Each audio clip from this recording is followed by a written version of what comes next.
আসসালামু আলাইকুম, welcome to study academy. আশা করি সবাই খুবই ভালো আছো।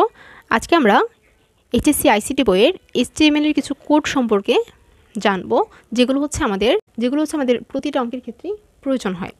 ঠিক আছে, তো প্রথমেই দেখি HTML হচ্ছে HTML দ্বারা কোনো ডকুমেন্টের অংশ বর্ণনা করে, ডকুমেন্টের পূর্ণাঙ্গ একটা চিত্র বর্ণনা করে HTML কোড। ঠিক আছে, তারপর হচ্ছে বডি মূল কন্টেন্টের সম্পূর্ণ অংশটা নির্দেশ করবে। টাইটেল মানে হচ্ছে ডকুমেন্টের টাইটেল নির্দেশ করে, ডকুমেন্টের উপরে টাইটেল যদি থাকে সেক্ষেত্রে ডকুমেন্টের টাইটেলটা নির্দেশ করার জন্য টাইটেল ট্যাগটা ইউজ করা হয়। তারপর হচ্ছে হেড, এটা দ্বারা ডকুমেন্টের হেড অংশ নির্দেশ করে। পি ট্যাগ দ্বারা প্যারাগ্রাফ অংশ নির্দেশ করে।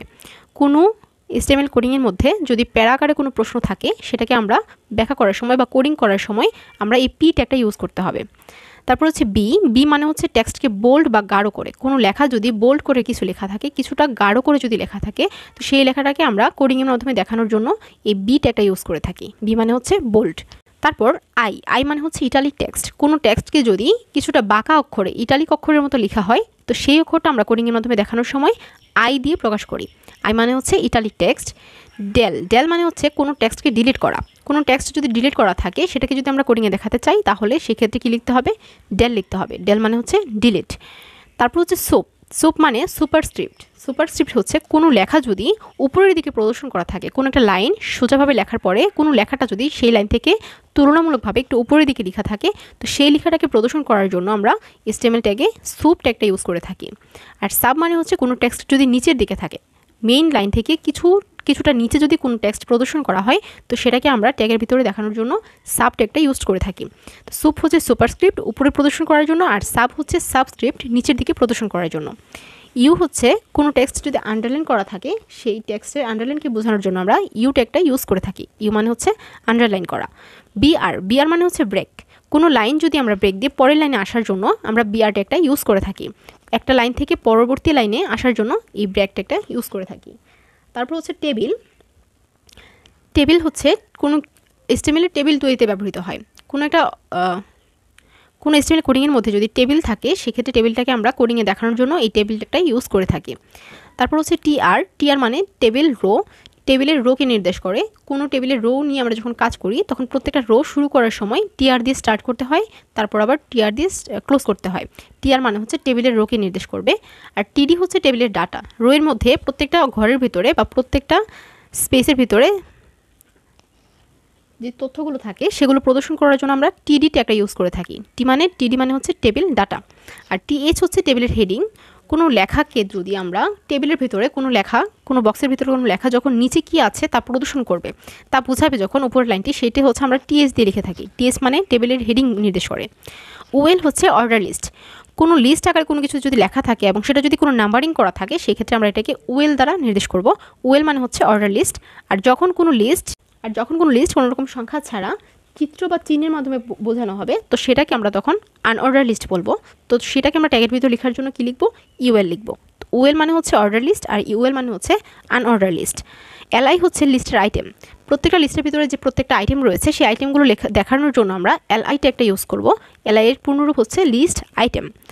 H1 হচ্ছে সবচেয়ে বড় হেডিং, কোনো লেখাকে যদি সবচেয়ে বড় আকারে প্রদর্শন করার জন্য লেখাটাকে সবচেয়ে বড় হেডিং হিসেবে দেখানোর জন্য H1 ট্যাগটা ইউজ করে থাকি। আর সবচেয়ে ছোট যদি বলা হয় সেক্ষেত্রে আমরা H6 এই ট্যাগটা ইউজ করে থাকবো। H6 হচ্ছে সবচেয়ে ছোট হেডিংকে নির্দেশ করে, লেখার টেক্সটের ফরম্যাটটা অনেকটা ছোট হবে, আর H1 হচ্ছে লেখার ফরম্যাটটা বড় হবে। আইএমজি মানে HTML ছবি নির্দেশ করে, মানে ইমেজ নির্দেশ করে।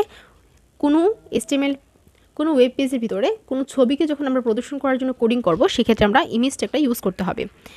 এ মানে হচ্ছে অ্যাঙ্কর ট্যাগ, এটা দ্বারা হচ্ছে লিঙ্ক নির্দেশ করে। অ্যাঙ্কর ট্যাগ নির্দেশ করে কোনো লিঙ্কে যখন আমরা প্রকাশ করব, কোনো ওয়েব পেজের ভিতরে কোনো লিঙ্ককে আমরা HTML কোডিং করার সময় এই অ্যাঙ্কর ট্যাগের মাধ্যমে নির্দেশ করব। আর লাস্ট ওয়ান হচ্ছে ফন্ট ট্যাগ দ্বারা হচ্ছে কোনো টেক্সটের আকার, কালার এগুলো যখন কোনোভাবে নির্ণয় করব সেক্ষেত্রে আমরা ফন্ট ট্যাগটা ইউজ করতে হবে। কোনো লেখার আকার জন্য অন্যরকম হয়, ছোটো বড় হতে পারে, সেক্ষেত্রে আবার কোনো লেখার রং নির্ধারণ করার জন্য আমরা ফন্ট ট্যাগটা ইউজ করব। তো এই হচ্ছে ফন্ট ট্যাগের কাজ। এবার আসি অ্যাট্রিবিউট সমূহ। এখানে যেগুলো ছিল সবগুলো হচ্ছে ট্যাগ, তবে কিছু ট্যাগের সাথে অতিরিক্ত যে জিনিসটা ব্যবহার করতে হয়, অতিরিক্ত তথ্য প্রকাশ করার জন্য যে অতিরিক্ত শব্দটা ইউজ করতে হয় সেটাকে বলা হয় অ্যাট্রিবিউট। যেমন টেবিল ছিল ট্যাগ, টেবিলের সাথে অতিরিক্ত বর্ডার লেখাটা রয়েছে, এই বর্ডারটা হচ্ছে অ্যাট্রিবিউট। টেবিল বর্ডার 1, এটা সবসময় টেবিল বর্ডারের সাথে লিখতে হয়। টেবিল বর্ডার মানে বোঝাচ্ছে যে এই ধরনের টেবিলের ভিতরে যে দাগটা দেওয়া হয় সেই দাগটা আসলে কতটা মোটা বা চিকন হবে টেবিল বোঝানো হয়। আবার টেবিল বর্ডার 2, 3 যদি হয় এই দাগটা আস্তে আস্তে হচ্ছে মোটা হতে থাকবে। তো টেবিল বর্ডার 1 লেখা হয়, বর্ডারটা হচ্ছে কি অ্যাট্রিবিউট। ওয়েল হচ্ছে ট্যাগ, অর্ডার লিস্ট, এটার সাথে অতিরিক্ত টাইপ ইউজ করা হয়। ওয়েলের টাইপ কি হতে পারে, এবিসি হতে পারে, নাম্বারিং করা 1, 2, 3 থাকতে পারে। তো সেই ক্ষেত্রে আমরা ওয়েলের টাইপটা লিখতে হয়। তো সেক্ষেত্রে এই টাইপটা হচ্ছে কি অ্যাট্রিবিউট, ট্যাগের সাথে অতিরিক্ত জিনিসটা হচ্ছে কি অ্যাট্রিবিউট। আবার আনঅর্ডার লিস্টের সাথে ইউজ করা হয় স্টাইল। ইমেজের সাথে সোর্স, ইমেজ মানে ছবি, ছবিটার উৎস নির্ধারণ করার জন্য সোর্সটা লিখতে হয়। তো সোর্সের এখানে যে নামটা লিখতে হয় এটা হচ্ছে কি অ্যাট্রিবিউট। আবার হাইট এবং উইডথ যদি থাকে ছবির, সেক্ষেত্রে পিক্সেলের ভিতরে হাইট এবং উইডথের মানটাও কিন্তু লিখতে হয়। সেক্ষেত্রে ইমেজের এই তিনটা হচ্ছে ইমেজের অ্যাট্রিবিউট, সোর্স, হাইট এবং উইডথ। তারপর হচ্ছে লিঙ্ক, এ মানে হচ্ছে অ্যাঙ্কর ট্যাগ, অ্যাঙ্কর ট্যাগের সাথে ব্যবহার করা হয় HREF। HREF মানে হচ্ছে হাইপার লিঙ্ক রেফারেন্স। HREF এর পূর্ণরূপ হচ্ছে হাইপার লিঙ্ক রেফারেন্স। কোনো লিঙ্কের রেফারেন্স বোঝানোর জন্য আমরা এই অ্যাঙ্কর ট্যাগের সাথে অতিরিক্ত এই HREF এই ট্যাগটা এই অ্যাট্রিবিউটটা ব্যবহার করে থাকবো। এখানে লিঙ্কটা লিখতে হয়, তারপর টেক্সট লিখে এটা ক্লোজ করতে হয়। এটা হচ্ছে লেখার ফর্মেটটা। আর যদি লিঙ্ক দুই ধরনের থাকতে পারে, ইন্টারনাল এবং এক্সটার্নাল, এটা হচ্ছে ইন্টারনাল লিঙ্ক লেখার সিস্টেম। আর যদি এক্সটার্নাল হয় সেক্ষেত্রে এই HREF এর সাথে HTTP এই লেখাটা লিখতে হয়। HTTPর পূর্ণরূপ হচ্ছে হাইপার টেক্সট ট্রান্সফার প্রোটোকল। এই HTTP লিখে কোলন দিয়ে ডাবল স্ল্যাশ দিয়ে তারপর হচ্ছে লিঙ্কটা লিখতে হয়। এটা হচ্ছে এক্সটার্নাল লিঙ্ক লেখার সিস্টেম, আর উপরে এটা হচ্ছে ইন্টারনাল লিঙ্ক লেখার সিস্টেম। তারপর হচ্ছে TD কোল স্প্যান। TDর সাথে টেবিলের ডাটা, যদি কোনো ডাটা একাধিক কলাম নিয়ে বসে তো সেই ক্ষেত্রে আমাদেরকে কোল স্প্যান এই অ্যাট্রিবিউটটা ব্যবহার করতে হয়। আবার কোনো ডাটা যদি একাধিক রো নিয়ে বসে তো সেই ক্ষেত্রে আমাদেরকে রো স্প্যান এই অ্যাট্রিবিউটটা ব্যবহার করতে হয়। টিডির সাথে কি থাকে, কোল স্প্যান থাকতে পারে অথবা রো স্প্যান থাকতে পারে। লাস্ট ওয়ান হচ্ছে ফন্ট।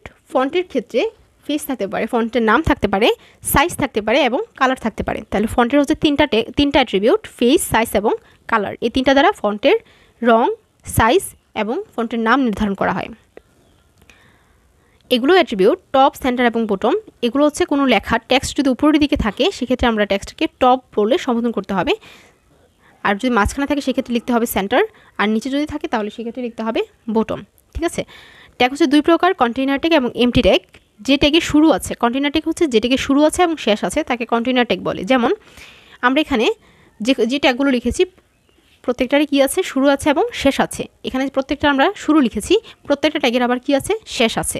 তবে তার মধ্যে তিনটা ট্যাগ আছে এমটি ট্যাগ, যেগুলো শুরু আছে কিন্তু শেষ নাই। এগুলো হচ্ছে এমটি ট্যাগ। যেমন ইমেজ, ব্রেক এবং HR হরিজন্টাল। ইমেজ, ব্রেক এবং হরিজন্টাল এই তিনটা ট্যাগ হচ্ছে এমটি ট্যাগ। এই ট্যাগগুলো শুরু হয় কিন্তু শেষ হয় না। ঠিক আছে। এই তিনটা ট্যাগ ছাড়া বাকি সবগুলো ট্যাগের কি হয়, শুরুও হয় শেষও হয়, ক্লোজ করতে হয়। কিন্তু এই তিনটা ট্যাগের মধ্যে শুধু শুরু হয় কিন্তু এদের কোনো শেষ ট্যাগ নেই। ঠিক আছে। তো এই তিনটা হচ্ছে কি ট্যাগ, এমটি ট্যাগ। তো আজ এই পর্যন্তই। সবাই ভালো থেকো, সুস্থ থেকো। আল্লাহ হাফেজ।